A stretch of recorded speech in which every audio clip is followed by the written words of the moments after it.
Trend Alert com Tessa Peters. Tempo nunca está na nos banda. Com três sucursais anda percorrer tempo onde o botão tem um range cerca de bo. O que variedade também de marca, bom não para bairro Rubens. Rage está na candela com sua coleção para Valentine's Day.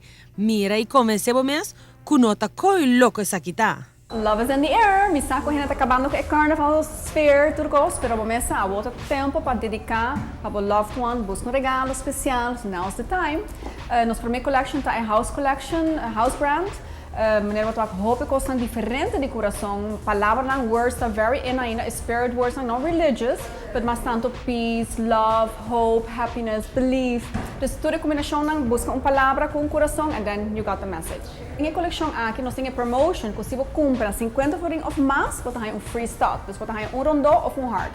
Puntra kiko bokiar então não todo nada, não for free. A promoção aqui está válida até o dia sábado, dia 4 de fevereiro.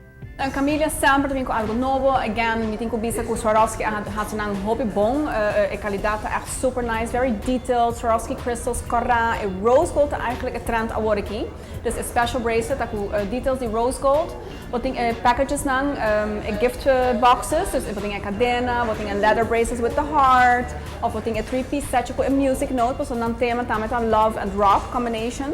Quem nota gosta gas, I mean, it's fabulous, it's a must-have, nós temos coleção basta variável aqui. Ainda rose gold tamanda, mas é rose gold com blau. Nós temos jeans watch left, so be fast. Então, também para a hammer, mas bruin com rose gold combination é. Pero tem two-tone, yellow gold, white gold, rose gold and silver and gold, full gold também. Dus all tones. Collection de Fasa, love it, love it, love it. The hobby sparkle and colorful. Dus fuchsia, turquoise, blauw. I think it's really, really nice. Também trove rose gold, silver e ouro. Não hobby two-tone, pero mais colors com stones não tá louca tá ressaltar. Tá assim diferente também, não? Para a hammer também, wat hij natuurlijk mais robuust, mais tough, mais rough, é deze one. Ja, para a hammer, não tá hobby grande, é não tá very, very in, não tá by hobby lihe, vooral é com rose gold, tá hobby popular. E diferentes sizes, não? Botinha large e botinha medium. Cobanchi cuero ou cobanchi metal.